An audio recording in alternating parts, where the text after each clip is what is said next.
दोस्तों, मैं हूं आपकी होस्ट आलिया और आप है मेरे साथ प्रोग्राम परवाज में। आप सबका खैर मकदम है। कश्मीर की लड़कियां, हमारी बेटियां कहाँ नहीं है आज। हर शोबे में वो अपना खास मकाम बना रही है। एक ऊंचे मकाम पे है हमारी लड़कियां। सबको इस बात की बहुत खुशी है और मुझे भी बहुत खुशी है क्योंकि मैं खुद कश्मीर से हूँ। मैं भी कश्मीर की बेटी हूँ। आज जिस कश्मीर की बेटी से मैं आपको रूबरू कराने जा रही हूँ, ये एक खिलाड़ी है। इन्होंने 2009 में इंडिया को रिप्रेजेंट किया वर्ल्ड कप में वाटर स्पोर्ट्स के लिए। ये रेफरी है, नेशनल कोच है और भी बहुत कुछ है। दोस्तों, ये है बिल्किस।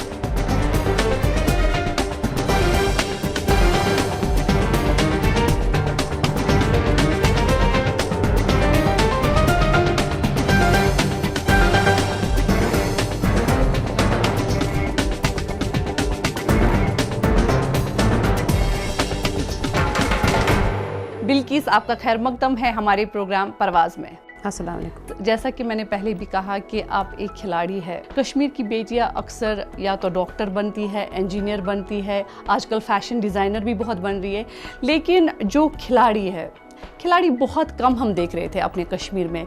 खिलाड़ी बनने का शौक़ आपकी ज़िंदगी में कैसे पैदा हो गया? मैंने अपनी खेल करियर की शुरुआत उस वक्त की जब मैं 6th क्लास पे पढ़ती थी। मैंने स्पोर्ट्स को क्यों लिया, क्योंकि आपने जैसे फरमाया कि हर एक माँ बाप की चाहत होती है कि उसका बच्चा डॉक्टर, इंजीनियर या IPS आजकल या IS होता है। मेरे माँ बाप का भी ख्वाब था कि मैं डॉक्टर बनूँ, बट हम 3 बहनें हैं, तो मुझे बचपन से ही ये लग रहा था कि हमारे घर में लड़के की कमी है। तो मैं ऐसा फील्ड चुनना चाहती थी कि जिसमें सही में कह सकते कि लड़कियां उसमें अच्छा करें। जब मैं स्पोर्ट्स में आई इनिशियली 97 में मैंने अपने खेल करियर की शुरुआत की, तब स्पोर्ट्स का नामो निशान नहीं था यहाँ पर। इवन मैं जब प्रैक्टिस के लिए आती थी तो मेरे माँ बाप को भी स्पोर्ट्स के बारे में इल्मियत नहीं थी। पहले मुझे बहुत स्ट्रगल करना पड़ा, क्योंकि आपको पता है स्पोर्ट्स को हमेशा कश्मीर में दरबदरी की नज़रिया से देखते थे और अभी भी है हमारे सोसाइटी में वो अवेयरनेस नहीं है। जब मैं धीरे धीरे आगे बढ़ी, मैंने अपनी खेल की शुरुआत डल झील से की और 97 जब मैंने कायाकिंग कैनोइंग खेलों में हिस्सा लेना शुरू किया, 98 में मेरा पहला नेशनल जो यहीं पर हुआ था डल झील में, जिसमें मैंने सिल्वर मेडल हासिल किया और अपने खेल करियर की शुरुआत स्टार्ट की। जैसा कि आपने कहा कि जब हम देखते हैं कि जो छोटे बच्चे होते हैं, अगर वो खेलों में हिस्सा लेते थे पहले, तो उनको कहते थे कि इससे ख़राब हो जाएंगे, जिस पे एक मुहावरा भी है, खेलोगे कूदोगे हो जाओगे ख़राब, पढ़ोगे लिखोगे तो बनोगे नवाब। हालांकि अब ये मुहावरा बिल्कुल गलत साबित हो रहा है, क्योंकि स्पोर्ट्स में भी हमारी लड़कियाँ या हमारे जो बच्चे हैं उन्होंने काफ़ी नाम कमाया है। अगर एक डॉक्टर होता है या कोई IPS या IS ऑफिसर होता है, वो एक सोसाइटी में मशहूर होता है। फॉर एग्जाम्पल, यहाँ कोई डॉक्टर होगा कश्मीर में, वो कश्मीर रीजन में होगा फेमस, ये फलानी डॉक्टर है या फलानी IPS ऑफिसर। मगर अगर हम स्पोर्ट्स को देखा जाएगा तो हम पूरे वर्ल्ड में अपना नाम कमा सकते हैं। आज अगर देखा जाएगा, लड़कियां किसी भी फील्ड में आज पीछे नहीं है। अगर रिसेंटली रियो ओलंपिक्स की बात करेंगे, अगर हमारे कंट्री की लाज रखी तो वो लड़कियों ने रखी। पहला मेडल भी लड़कियों ने लाया और दूसरा मेडल भी लड़कियों ने लाया। तो मुझे लगता है कि आजकल ना कि रियासत में पूरे मुल्क में ऐसी मैसेज है कि वुमेन स्पोर्ट्स को बढ़ावा मिल रहा है और मुझे लगता है आने वाले दौर में लड़कियां स्पोर्ट्स में बहुत अच्छा कर सकती हैं। ये बताइए बिल्किस, आपकी पैदाइश कहाँ पे हुई? मेरी पैदाइश श्रीनगर में ही हुई, खानियार में। 86 में मैं पैदा हुई हूँ और आप देख लीजिए 86 में ही इस गेम का जन्म इंडिया में हुआ है। और मेरी माँ जो बोलती थी कि बचपन में हर एक बच्चे को खिलौनों के साथ प्यार होता है या डिफरेंट चीज़ों से प्यार होता है। हाँ, बारबीज, लड़कियों का तो ज़्यादातर बारबीज के साथ अटैचमेंट रहता है। जब मैं उदास या रोती थी तो एकदम पानी दिखाते तो मुझे खुशी की लहर आती। तो ऊपर वाले ने पता नहीं पानी के साथ मेरा रिश्ता जोड़ा। और खुशकिस्मती की बात ये है कि इस गेम का जन्म भी उसी टाइम हुआ हमारे कंट्री में और मैं भी उसी सन में पैदा हुई। यानी एक कोइंसिडेंस था। या मुझे आज भी वो दिन याद है जब मैं नेहरू पार्क में गई थी। मेरी फ्रेंड सुरैया अमीन, वो कायाकिंग कैनोइंग खेलों में आना चाहती थी और मैं बॉक्सिंग में जाना चाहती, क्योंकि ऊपर वाले ने मुझे पहले से ही वो स्ट्रेंथ दी थी कि मैं बॉक्सिंग में जाना चाहती थी। बट मेरी फ्रेंड, जब हम स्कूल में थे, उन्होंने आज बोला कि चलो हम आज नेहरू पार्क जाएंगे, मैं वहाँ प्रैक्टिस करती हूँ। जब मैं नेहरू पार्क पहुँची, वहाँ बहुत सारी लड़कियाँ प्रैक्टिस कर रही थी और मेरी फ्रेंड भी उतरी, तो वहाँ पर एक इंस्ट्रक्टर था, तो उन्होंने मुझे बोला कि आप क्या करने आए यहाँ पर। तो मैंने उनको बोला कि मैं अपनी फ्रेंड के साथ, बोला यहाँ कोई बैठने के लिए नहीं आता है, तो आप अगर आना है तो आप इसमें बोट में उतर जाइए या तो आप पार्क में बैठ जाइए। तो मैंने सोचा बिल्कुल भी नहीं। जब मैं इस बोट में बैठी तो ये जो कयाकिंग कैनोइंग है, कैनेडियन गेम है और 1924 में कनाडा में स्टार्ट हुई, 1936 में ये ओलंपिक प्रोग्राम का नाम है kayaking and canoeing, European game है। फिर उसके बाद जब मैं उतरी तो मुझे एकदम कैप्साइज हुआ। कैप्साइज मीन्स मैं जब इस बोट में बैठ रही हूँ तो डूब रही हूँ। अच्छा, और लाइफ जैकेट बैलेंस नहीं हो रहा था। और आपको मैं बताऊंगी कि मेरे पास कोई चेंजिंग ड्रेस नहीं था, मेरे पास वही यूनिफॉर्म डाल के थी और मैं अब परेशान थी कि मैं घर कैसे पहुंचूं और घर में क्या बताऊं, कैसा क्या क्योंकि जब मैं वापस आई तो घर पहुंची तो बिल्कुल गीले कपड़े थे। तो माँ ने पूछा आप कहाँ गए थे, तो फिर मैंने बताया कि ऐसे नेहरू पर। बोला कल से आपका स्कूल बंद, ट्यूशन्स बंद, आप कहीं नहीं जाओगे, आप बिना इजाज़त कैसे गए। बट आपको मैं बताऊंगी उसी रात को मुझे सपना आ रहा है, इसी 5 नंबर बोट में मैं पूरे ढल का चक्कर कर रही हूँ, पैडलिंग कर रही हूँ। और सुबह जब उठी स्कूल पहुंची तो मेरा स्कूल में बिल्कुल भी मन नहीं था और मैं यही सोच रही थी कि 3 का बजेंगे, मैं नेहरू पार्क जाऊंगी प्रैक्टिस के लिए।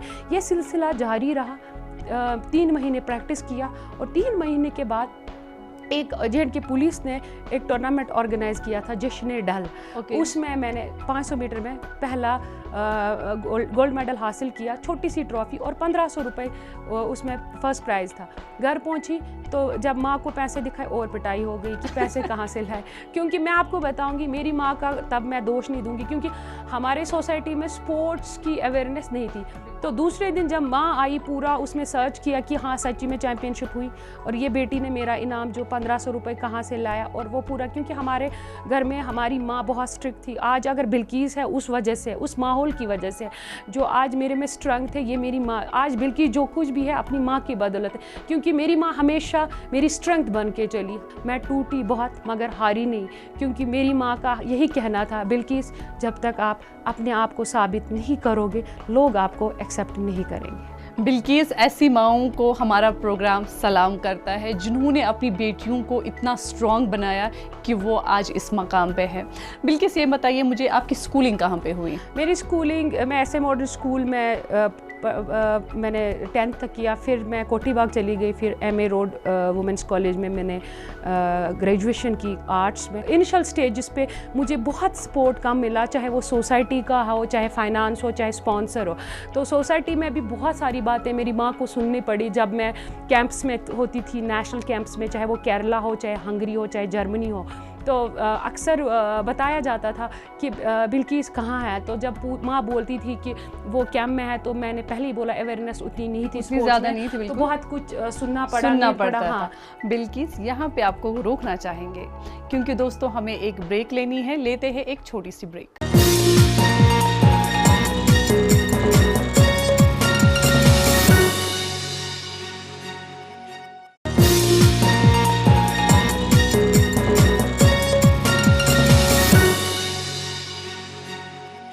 ब्रेक के बाद हम फिर से हाजिर है अपनी खिलाड़ी मेहमान के साथ, हमारी बिल्किस के साथ। बिल्किस, मुझे ये बताइए, जैसा मैंने पहले भी कहा कि 2009 में आपने इंडिया को रिप्रेजेंट किया, आप वर्ल्ड कप में गई, इसके बारे में हमें थोड़ा सा बताइए। एक ग्रास रूट लेवल से आप जब स्टार्ट करो स्पोर्ट्स, फिर जूनियर, फिर सब जूनियर, फिर आप इंटरनेशनल लेवल तक पहुँचते हो। मैं पहली लेडी थी इंडिया से जिसने इंडिया को वर्ल्ड कप 2009 हंगरी में रिप्रेजेंट किया। I will tell you one thing, Hungary, Germany और the strong nations in kayaking and canoeing. मेरे लिए खुशकिस्मती की बात ये थी, मेरा जो कोच था एटिला साबोर, वो खुद एक वर्ल्ड चैम्पियन। उसके जो सिखाए हुए मेथड्स हम आज लड़कियों में चैम्पियन टीम जो रिसेंटली नेशनल बिंड में हुआ।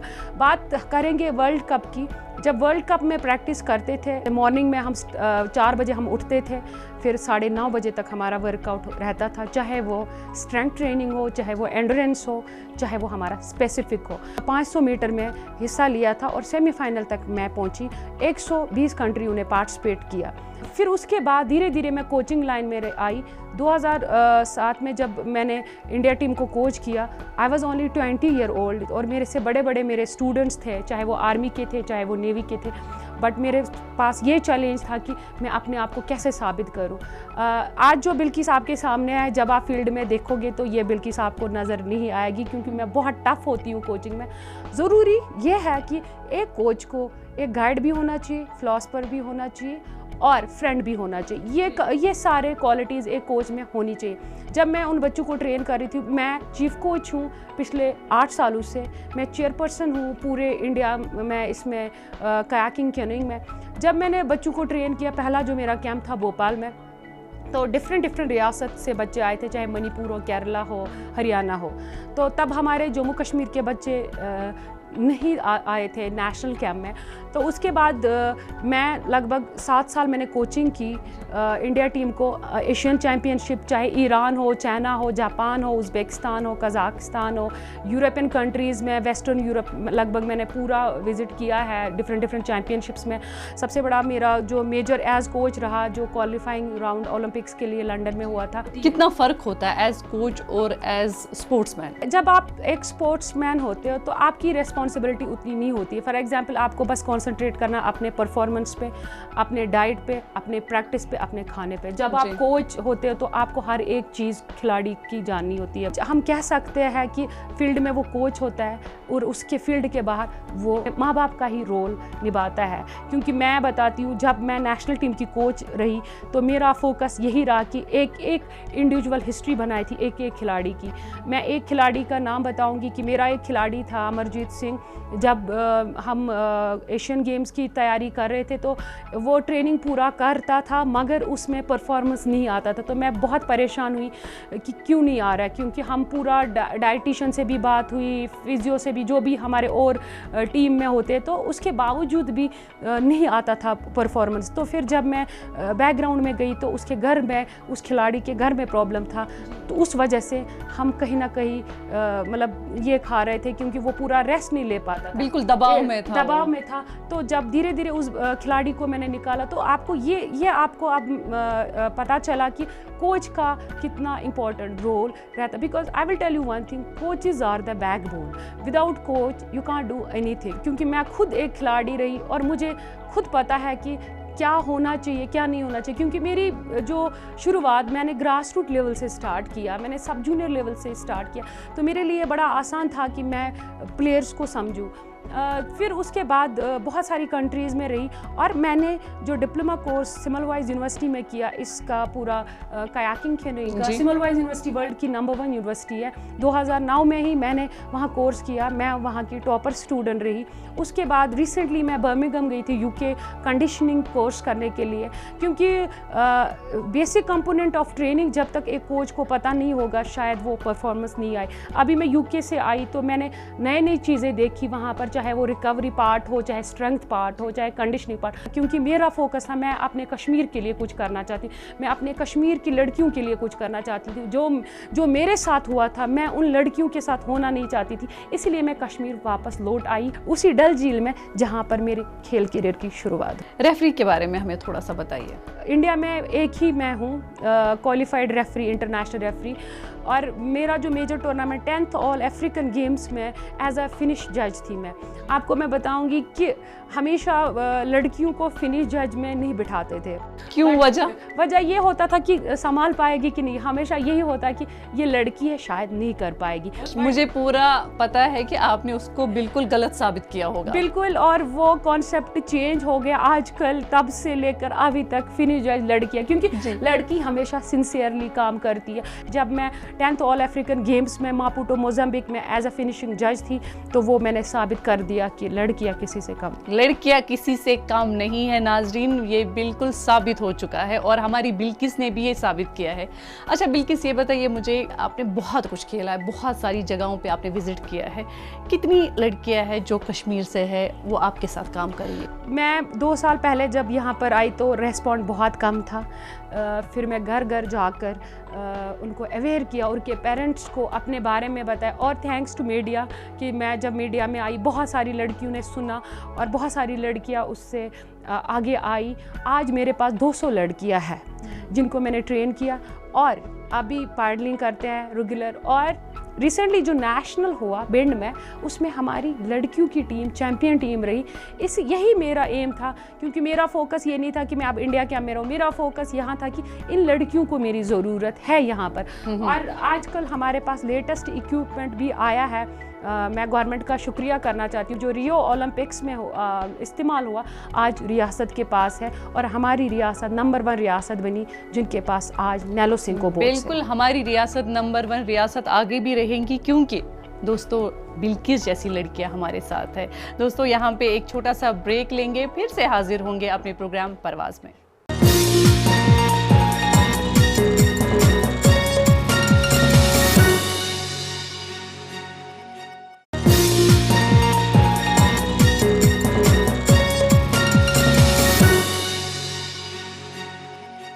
दोस्तों ब्रेक के बाद हम फिर से हाजिर है अपनी खूबसूरत मेहमान के साथ जो खिलाड़ी है। मुझे ये बताइए बिल्किस, स्पोर्ट्स के बगैर किस में आपका खास इंटरेस्ट है? कुकिंग में मुझे बहुत इंटरेस्ट है, क्योंकि जब भी मुझे फ्री टाइम मिलता है तो मैं अपनी माँ की मदद करती हूँ। कामयाब होने के लिए, आगे जाने के लिए ज़रूरी होता है कि एक तो फैमिली का सपोर्ट रहे, और साथ में जहाँ से वो होती है, जिस स्टेट से वो होती है, वहाँ की गवर्नमेंट भी पूरा ताउन उनको दे दे। चूँकि हमारी रियासत में कुछ नामसाइद हालात भी रहे जिसकी वजह से स्पोर्ट्स को उतनी तवज्जो नहीं मिली जितनी मिलनी चाहिए। स्पोर्ट्स में सबसे पहले potential, infrastructure, equipment and coaches, जब तक ये चीज़ें नहीं होंगी तो मुझे लगता है कि हम उतना अच्छा रिजल्ट नहीं दे पाएंगे। तो मुझे लगता है कि ऊपर वाले ने हमें बहुत कुछ दिया है। We people have a natural water resources, बहुत flat water and wild water. अब ज़रूरत है कि हम उसको कैसे आगे लाकर वर्ल्ड में दिखाएंगे कि जो अगर वाटर स्पोर्ट्स के लिए पूरे मुल्क में अगर आइडियल प्लेस है वो जम्मू कश्मीर है। दूसरी बात यह है कि पोटेंशियल टैलेंट की हमारे पास कमी नहीं है। बिल्कुल। हमारे बच्चे कहीं पर भी जाएंगे तो अगर उनको मौका मिलेगा ज़रूर गोल्ड मेडल लेकर ही आते हैं। नंबर 2, जो कोचेस की बात रही, तो कोचेस आर द बैकबोन। जब तक हमारे पास क्वालिफाइड कोचेस नहीं होंगे ब्लॉक लेवल पे, क्योंकि अगर हमें स्पोर्ट्स को स्टार्ट करना है तो हमें रूरल बेल्ट में भी जाना है, हर ब्लॉक में जाना है, क्योंकि टैलेंट जो छुपा होता है वो ब्लॉक लेवल पे ही हमें मिलता है, रूरल बेल्ट में ही मिलता है। तो मुझे लगता है वहाँ पर क्वालिफाइड कोच की बहुत ज़रूरत है, क्योंकि अक्सर बताते हैं कि भाई ये छोटे बच्चे, इनको कोई भी सिखा सकता है, वो गलत है। वहाँ पर क्वालिफाइड कोच की बहुत ज़रूरत है, क्योंकि वो बेस होती है स्पोर्ट्स की, क्योंकि उसी में जो बेसिक कंपोनेंट ऑफ ट्रेनिंग उस बच्चे में लाने होते हैं, चाहे वो टेक्निक हो, चाहे वो एंडोरेंस हो, चाहे वो स्ट्रेंथ हो, तो वहाँ पर कोच का होना बहुत ज़रूरी है। ये बताइए मुझे बिल्किस कि जब एक बच्चे में हम देखते हैं कि इसमें शौक है, ये स्पोर्ट्समैन बनना चाहता है, एक खिलाड़ी के कुछ असरात इसमें नज़र आ रहे हैं, लेकिन क्या होता है कि कभी कभी हमारे बच्चे जो है वो एक ही तरफा जाते हैं, वो इस तरह के वो पूरी तरह से इंसाफ नहीं करते अपनी पढ़ाई के साथ। ऐसे बच्चों के लिए आपकी क्या मैसेज है? पढ़ाई बहुत ज़रूरी है, क्योंकि आपको मैं बताऊंगी बस आप खेलोगे तो वो मकाम आपको नहीं मिलेगा अल्टीमेटली, क्योंकि जब आपको कहीं पर भी आफ्टर रिटायरमेंट आपको सबसे पहले यही पूछा जाता है कि आपकी क्वालिफ़िकेशन क्या है। मगर अब मैंने देखा है कि बहुत सारे स्टेट, चाहे हरियाणा हो चाहे मध्य प्रदेश हो, उनकी स्पोर्ट्स पॉलिसी डिफरेंट रही, क्योंकि जो भी खिलाड़ी इंटरनेशनल लेवल पे नाम कमाते हैं, इंटरनेशनल लेवल पे मेडल आते हैं, उनको उसी हिसाब से वहाँ ट्रीट करते हैं। लाइक केरला में अगर आपको मैं बताऊंगी, हमारे रियासत में एक और प्रॉब्लम ये है कि जब हमारे नेशनल्स के टाइम आते, विंटर में हमारे नेशनल्स अक्सर होते हैं, तो उसमें क्या होता है कि आप पूरे साल बच्चे को ट्रेन करते, लास्ट में वो बोलते हैं हैं, उनके पेरेंट्स उनको एलो नहीं करते, बोलते हैं इनके एग्ज़ाम्स हैं। तो कुछ ना कुछ गवर्नमेंट को सोल्यूशन निकालना चाहिए, ऐसा कुछ सोल्यूशन कि अगर बच्चा पूरे साल मेहनत करता है तो अगर उसका नेशनल आ रहा है तो उसको कुछ ना कुछ स्पेशल एग्जाम होना चाहिए। जैसे केरला में है, चाहे हरियाणा में है, चाहे मध्य प्रदेश, तभी जाकर बच्चे एनकरेज होंगे, क्योंकि कंपटीशन एक्सरसाइज बहुत ज़रूरी है। पूरा साल बच्चा अगर मेहनत करेगा, लास्ट में वो कंपटीशन में नहीं जाएगा तो उसके पूरे साल की मेहनत ज़ाया हो सकती है। और यहाँ पर देखने की चीज़ ये है कि फ़िज़िकल एजुकेशन को हमें स्ट्रॉन्ग बनाना है स्कूल लेवल पे। जैसे हमारे फ़िज़िकल एजुकेशन, जैसे मैं अभी यूके गई थी, बर्मिंघम गई थी, वहाँ पर मैंने देखा, मैंने बहुत सारे स्कूल्स में विज़िट किया, वहाँ पर मैंने देखा कि 3 स्पोर्ट्स वहाँ कंपलसरी है स्कूल्स में, स्विमिंग, जिम्नास्टिक एंड एथलेटिक्स, क्योंकि उसमें ओवरऑल डेवलपमेंट एक बच्चे का होता है। मगर जब मैं अपने रियासत को देखती हूँ, आजकल पेरेंट्स भी एलो नहीं करते हैं बच्चों को नेचर के साथ ग्रो होने के, क्योंकि वो बोलते हैं नहीं आप खेलो मत, दर-बदर हो जाओगे, ये वीडियो गेम ले लो, आप इसी के साथ खेलो। बिल्कुल, जबकि वो गलत बात है। एक स्पोर्ट से ओवरऑल डेवलपमेंट होती है, फिजिकली आप फिट रहते हो, और दूसरी बात ये है कि वो लाइफ का कोई भी चैलेंज ले सकता है। जब आप फिजिकली फिट होंगे तब आप कोई भी चैलेंज लाइफ का एक्सेप्ट कर सकते हो। फिजिकल एजुकेशन को हमें और स्ट्रॉन्ग करना चाहिए, और स्पोर्ट्स पॉलिसी हमें स्ट्रॉन्ग बनानी चाहिए उन खिलाड़ियों के लिए जिन्होंने रियासत को ना कि नेशनल लेवल पे बल्कि इंटरनेशनल लेवल पे रिप्रेजेंट किया। आगे क्या फ्यूचर प्लान्स है, क्या करना बाकी है और क्या क्या शौक है जिनको पूरा करना है? मैं रियासत से एक अच्छा खिलाड़ी प्रोड्यूस करूँ, ना कि एशियन गेम्स लेवल पे बल्कि ओलंपिक लेवल पे। जी। अभी एशियन गेम्स जो हो रहा है और ओलंपिक्स के लिए जो हमारी नेशनल टीम की तैयारी होगी, उसकी तैयारी में मैं जा रही हूँ नेशनल कैंप में। और यहाँ से जो रिसेंटली मेरे 2 लड़के जो मेरे ट्रेनीज़ हैं, 2 पायलट्स हैं, वो इंडिया कैंप में आ चुके हैं, और उम्मीद करती हूँ उन पर काम करूँगी। मेरा ख्वाब यही है कि मैं कश्मीर का नाम वर्ल्ड मैप में देखना चाहती हूँ कायाकिंग के लिए। ये बताइए बिल्किस, जो घर बैठी लड़कियां हैं जिनकी इंटरेस्ट स्पोर्ट्स में है, उनके लिए आपकी क्या मैसेज है? सबसे पहले मैं माँ बाप को गुजारिश करना चाहती हूँ, लड़की को इस काबिल बनाओ सोसाइटी में ताकि पूरा इंडिपेंडेंट हो जाए। और लड़कियों को यही मैसेज देना चाहती हूँ, आप किसी भी फील्ड में जाओगे, आपके पास टारगेट होना चाहिए। मैं सभी माँ बाप से गुजारिश फिर से करना चाहती हूँ, लड़कियों को सपोर्ट करो, और लड़कियों को ये बताना चाहती हूँ कि वो उस सपोर्ट का नाजायज़ फ़ायदा ना उठाए, वो आगे बढ़े और एक टारगेट बनाए। बिल्किस, ये बताइए मुझे, आपकी प्रैक्टिस कब होती है, क्योंकि प्रैक्टिस खेल के लिए बहुत ज़रूरी है? हमारा 2 टाइम प्रैक्टिस होता है, मॉर्निंग और इवनिंग।